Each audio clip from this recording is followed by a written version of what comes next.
Hi all, welcome to the 15th lecture on Austrian School of Economics. The topic of today is very important, maybe one of the most important of the whole Austrian School of Economics, and one of the most important related to how it differentiates from the Keynes Economic School. The book that we take as a reference is always the same so far, Principles of Economics of Safedin Amos. This will be a lecture, a longer lecture than the standard, similar to the one where we talk about money. So let's start with a quote, as always, and this time is from Ludwig von Mises, who wrote, "The expansion of credit cannot form a substitute for capital." And in this lecture, we will deep dive on this. In the previous lecture, we have discussed about the commodity credit, and in this lecture, we will discuss about circulation credit, a way of credit that effectively creates new money. The most common way in which circulation credit comes into existence is when financial institutions lend out money which they also promise to make available for the depositor on demand. This practice is known as fractional reserve banking. The lender, in this case, the bank's depositor, does not have to defer consuming his deposit while it is being lent out as creditor and entrepreneur. As in the case in full reserve, maturity matched commodity credit, here the depositor forsakes the deposit for the entire duration of the entrepreneur's loan. So we already discussed about this difference in the previous lecture, and here we repeat. Another way in which a bank can generate circulation credit is by mismatching the maturities of its loans and deposits. If the bank only lends out credit equal to its deposit but lends at a longer maturity than it borrowed, then it is also effectively engaging in the creation of circulation credit. A third way in which circulation credit can be created is through the practice of rehypothecation of lending collateral, the reuse of collateral for more than one loan. In all of these three ways, credit is generated without commensurate sacrifice on the part of the lender, and it is issued as fiduciary media. Notes and bank balance that are redeemable for money but do not have an equivalent amount of money available in the bank on demand to be paid for their bearer for the entire duration of the deposit. Money is unique in that it is one good that is obtained purely to be exchanged for something else. It is not consumed like consumer goods, and nor is it is used in the production of other goods as capital goods are. Since its sole purpose is to be passed on, and it performs not physical function to its owner, a claim of it or a substitute for it is capable of playing its role in a way that cannot be played by any substitute or claim of another on another consumer or capital good.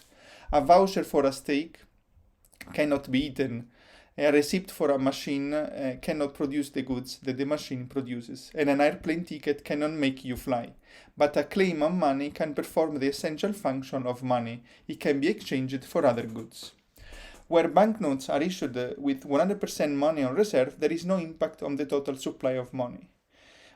On the other hand, when fiduciary media are issued, they are an addition to the existing money stock, and this affects the market values of money with the substantial consequences. And this we will see in the next slides. So let's define also how Austrian School of Economics defines money. The term money, in fact, is broadly used to refer to money and money substitutes. Mises explains that there are three forms of money. First, commodity money, a general medium of exchange that is also an economic good that is exchangeable with goods of the same type. Historical examples are mainly precious metals as gold or silver. Credit money, a future financial claim on an entity that is used as medium of exchange. What distinguishes credit money from credit is that the recipient accepts it with the intent of passing to another recipient, not because they want to collect the financial claim. The third is fiat money, a medium of exchange accepted because of the legal decree of an authority. It can take the form of paper money, bank deposit, or token coins. Money substitutes are frequently confused for money, but they are distinct. Money substitutes are physical or financial instruments that are legal titles to money. They can be redeemed for money on demand and are used as medium of exchange in transactions. And they come in two forms: money certificate, as a financial instrument or piece of paper redeemable in full money on demand. Value is 100% covered by the listing authority. Example was the $1 bill redeemable in gold under a strict gold standard. Fiduciary media in money substitutes not backed by money holdings. When a financial institution issue money substitute but doesn't have the money to redeem all the substitutes, the difference is fiduciary media. This is a key term in Mises' explanation of the business cycle, as it is precisely the creation of this media that sets in motion the boom-bust cycle. Money certificates have an equivalent sum of money in the narrow sense placed on demand for the holder at the issuing institutions. Their issuance does not cause an increase in the monetary media in circulation. Once the redeemability is suspended, money certificates become fiduciary media, which increases the overall supply of money. The consequences extend just and reach the government at the expense of the society. Introducing a cheap supplement to money does not enhance its function, but it compromises it. Money is unique from other goods, and in that its absolute quantity does not matter to its holder, only its purchasing power. Increasing the quantity of money does not increase wealth, nor does it make money more effective. Instead, it devaluates existing holders' wealth, transfers it to the recipients of the new money, and alters the prices of goods, causing economic miscalculation. And now let's start discussing about the business cycles. The Austrian theory of business cycle is founded on, and it is a natural extension of, the Austrian theory of money, and the before mentioned discussion delineating the difference between fiduciary media and money. The basic premise of the theory is the simple dictum that economic resources cannot be conjured by created unbacked claims for them.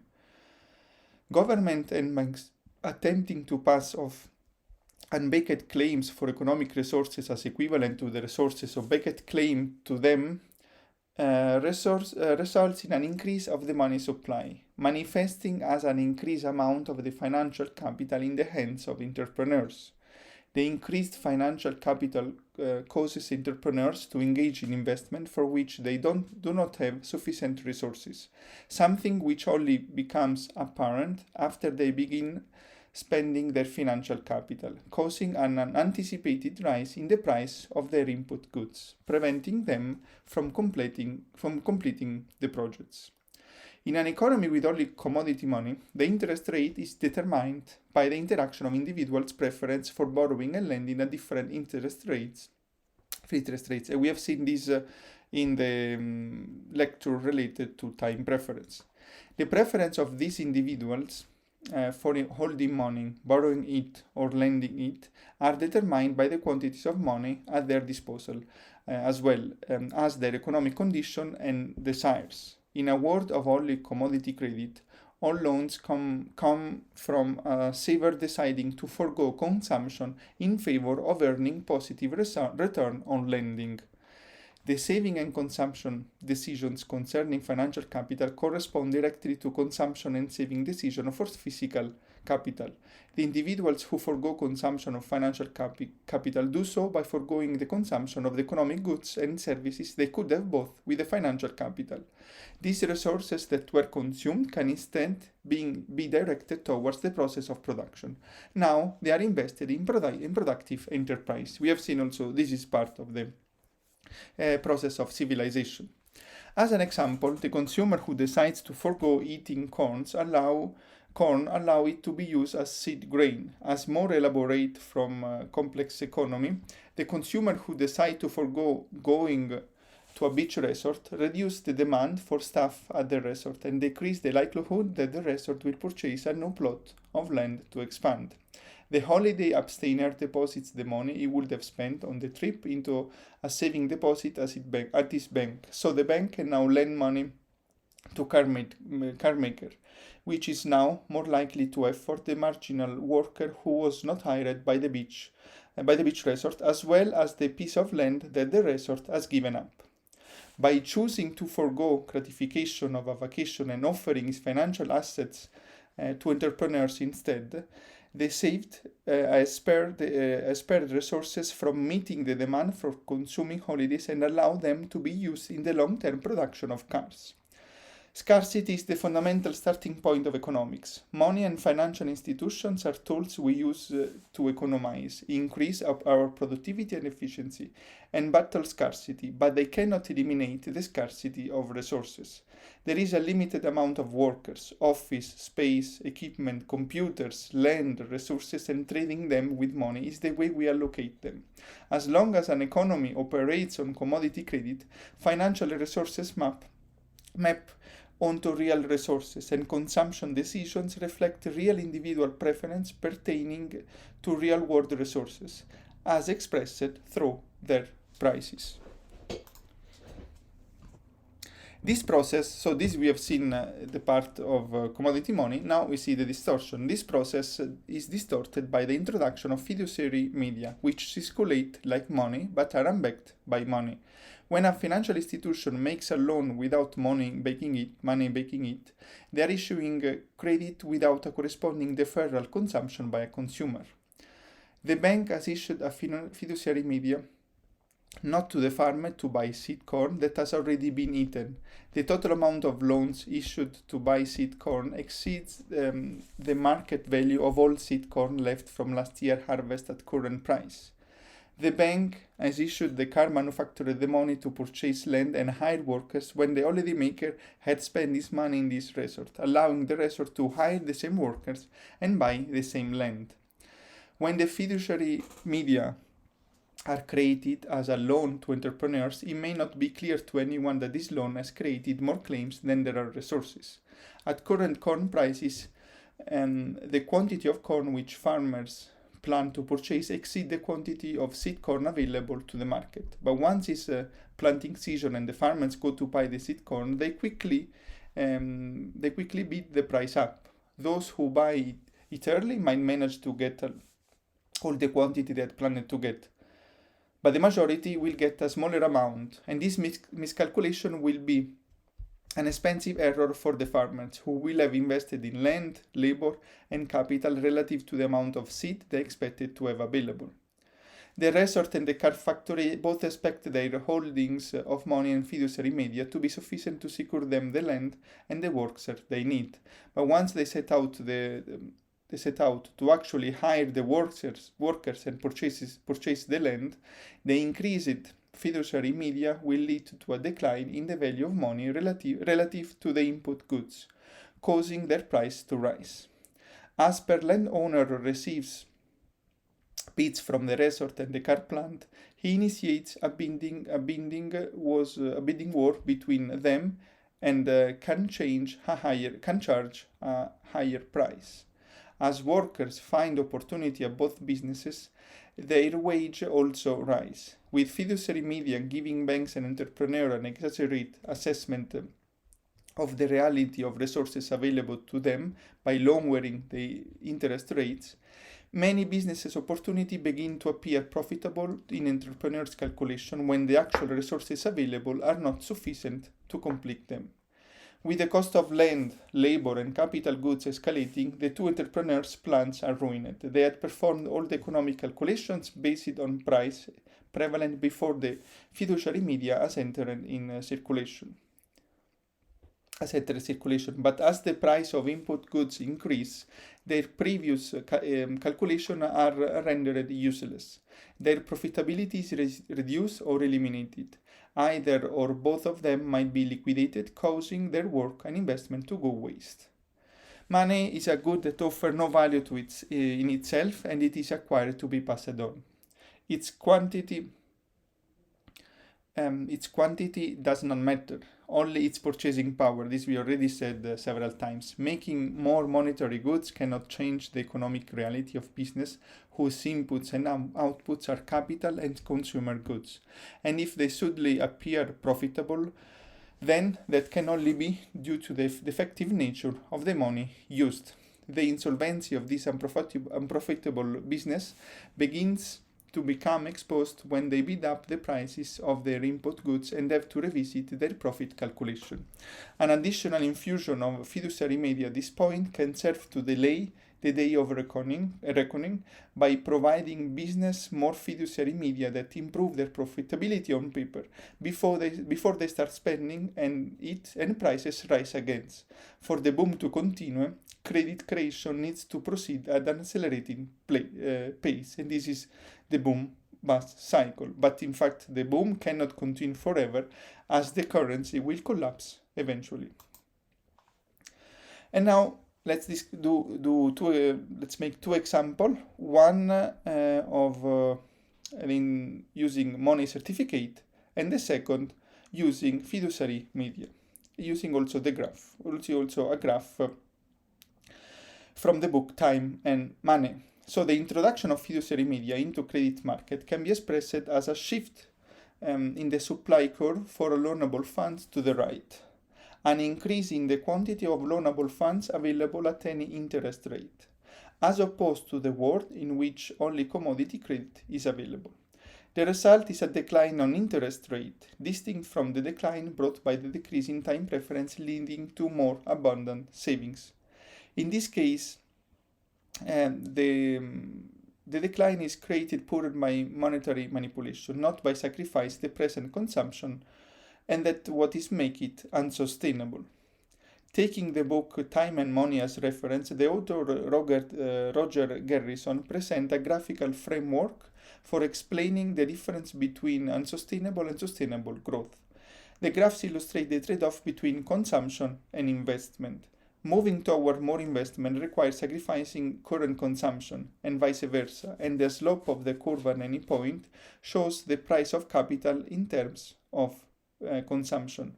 Over time, if economic growth takes place, the curve will shift outward, allowing more abundant combination of capital and consumption, whereas economic contraction will shift the curve inward, allowing lesser combination of consumption and capital goods.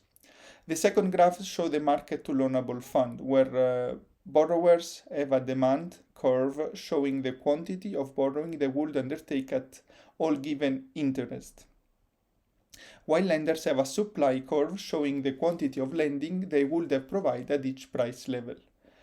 Those two curves meet at the interest rate that equalize the demand and supply for loans. Garrison is using also the intertemporal structure of production triangles based on Hayek's works on business cycle.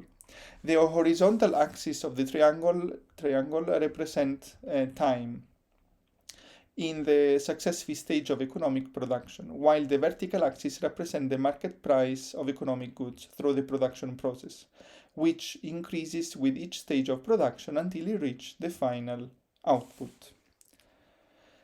In the case of a lowering time preference, individuals defer the consumption of final goods and invest in earlier stage of production. This corresponds to a move down of the production possibility frontier as a consumption decline and investment increases. The same process takes place in a modern capitalist market economy, as the deferral of consumption is reflected in the loanable market funds with the rightward shift in the supply curve for loanable funds, resulting in a decline in the interest rate and an increase of quantity of loans available. Should the investment succeed, the product of consumption the product of the consumption will exceed the foregone initial consumption, reflecting a shift in the production possibility frontier outward, a rise in the high of the stage of production triangle, and the same level of investment is maintained. This process continues with more investment, consumption, and even longer stage of production. It continues through development of banking and the loanable fund market, allowing for a larger, more specialized market in the allocation of capital, allowing savers and borrowers to transact without even having to know each other. It continues that is as long as the monetary instruments that are used are monetary certificates, and this is also the process of civilization. So far, we have only money certificates. Let's see, the second option will be with fiduciary media.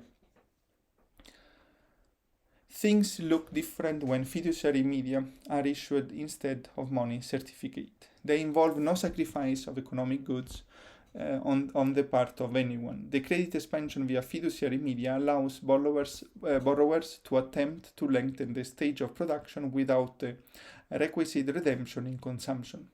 Borrowing entrepreneurs attempt a move beyond the production possibility frontier with a quantity of investing and consumption which exceeds the total resource available. In the loanable fund market, it shifts the supply curve artificially by increasing the loanable funds, and in doing so bring the interest rate down.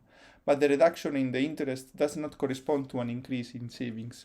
To finance the increased investment, on the contrary, lower interest rates encourage less savings. The quantity of funds invested in this example is much larger than the quantity saved, and the monetary expansion not only makes entrepreneurs think that they have more resources than they actually do, it also makes fewer resources available by discouraging saving and encouraging increased consumption, so it's double negative effect. The difference between fund invested and resource saved is the capital that went to malinvestment, investment that would not have been undertaken without distortion in the capital market, and whose completion is not possible once the distortion are exposed. The failure of the investment to produce the desired output results in the contraction of the production possibility frontier, as the quantity of resources declines. This was the part on fiduciary media, and now let's continue with the business cycle. A modern economy with central bank is built on ignoring the fundamental trade-off between consumption and capital investment, and assuming that banks can finance investment with new money without consumers having to forgo consumption.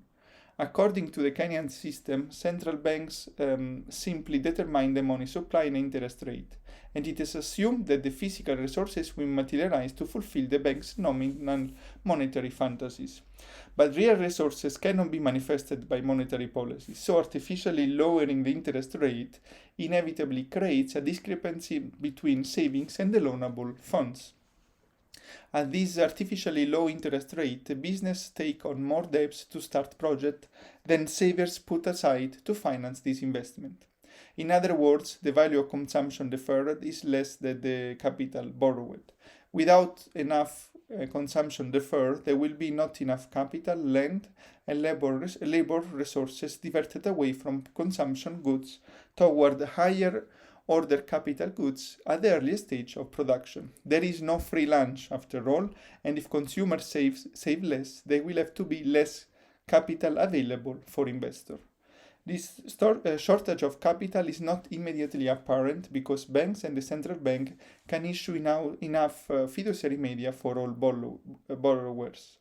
Creating new pieces of paper and digital entries on paper over the deficiency in saving does not magically increase society's physical capital stock. Instead, it devalues the existing money supply and distorts prices, causing producers to begin production process requiring more capital resources than are actually available. As more and more producers are bidding for few capital goods and resources than they expect to be, the natural outcome is a rise in the price of the capital goods during the production process. This is the point when the manipulation is exposed, leading to the simultaneous collapse of several capital investments, which soon become unprofitable at the new capital prices, as we say, malinvestments. The central bank intervention in the capital market allows for more projects to be undertaken because of the distortion of prices that causes investors to miscalculate. In other words, central bank intervention cannot increase the amount of capital available, so reality eventually imposes on the projects leading to their suspension. As a result, when actual capital was deployed in the project when actual capital was deployed in the project, it is not unnecessarily wasted. The suspension of this project at the same time causes a rise in unemployment across the economy, as a larger number of people in many industries witness their business fail or have to readjust. This economy-wide simultaneous failure of overextended business is referred to a recession. The business cycle is the logical result of the manipulation of the interest rate, distorting the market for capital by making investors imagine they can attain more capital than is available with the unsung money they have been given by the banks. When the central bank manipulates the interest rate lower than the market clearing price by directing banks to create more money by lending, they are at once reducing the amount of savings available in society and increasing the quantity demanded by borrowers, while also directing borrowed capital toward projects which cannot be completed. Whenever a government has started on the path of inflating the money supply, there is no escaping of negative consequences. If the central bank stops the inflation, interest rate rise and the recession follows, as many of the projects that were started are exposed as unprofitable and have to be abandoned, exposing the misallocation of resource and capital. If the central bank were to continue its inflationary process indefinitely, it will just increase the scale of misallocation in the economy, wasting even more capital and making the inevitable recession even more painful. There is no escape from having a hefty bill for the supposed free lunch created once the money supply is expanded. This is very important. There is no escape from having a hefty bill for the supposed free lunch created once the money supply is expanded. And now we move to the last slide before discussing about the key points, is capital market and central planning. Rather than offering a way to increase investment and productivity, credit expansion unbacked by real savings has proven to be a recipe for financial crisis in the 19th century and the cause of destruction of sound money in the 20th century. In order to protect financial institutions from the consequence of unbaked lending, a socialist central planning board was placed in charge of the market for money and capital, the most important market and the one integral part of all markets. Capitalist system cannot function without a free market in capital, where the price of capital emerges through the interaction of supply and demand, and the decisions of capitalists are driven by accurate price signals. Recession and financial crises are best understood as the failures of the capital markets when central banks meddling in the capital market is the root of recessions and financial crisis. The form of failure that capital market central planning takes is the boom and bust cycle, as explained in the business cycle theory.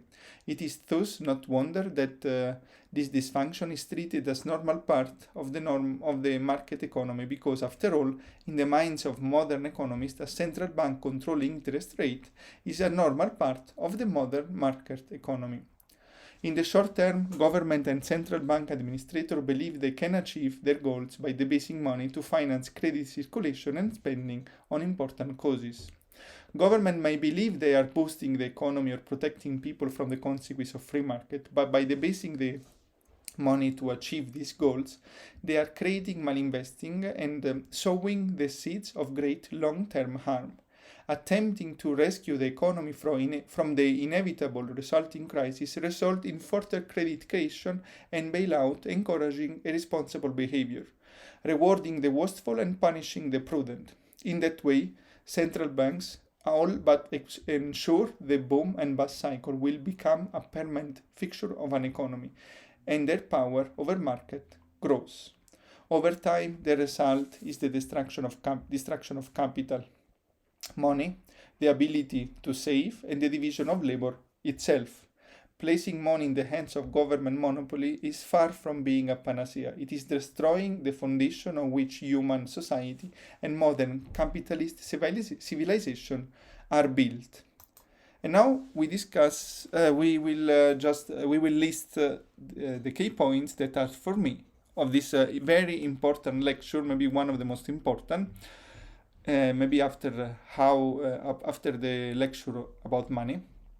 And the most important topics are the following. First, there are 3 types of money: commodity, credit, and fiat. There are 2 types of money substitutes: money certificate and fiduciary media. Simple dictum: economic resources cannot be conjured by creating unbacked claim for them. Then, as long as an economy operates on commodity credit, financial resources map onto real resources, and consumption decisions reflect real individual preference pertaining to the real-world resources, as expressed through the price. This is when we use commodity money. This process is distorted by the introduction of fiduciary media, which circulate like money but are unbacked by money. A modern economic with a central bank is built on ignoring the fundamental trade-off between consumption and capital investment. The business cycle is the logical result of the manipulation of the interest rate. Last but not least, the form of failure that capital market central planning takes is the boom and bust cycle. And with this, we are at the end of our lecture. See you in one of the next one. Bye.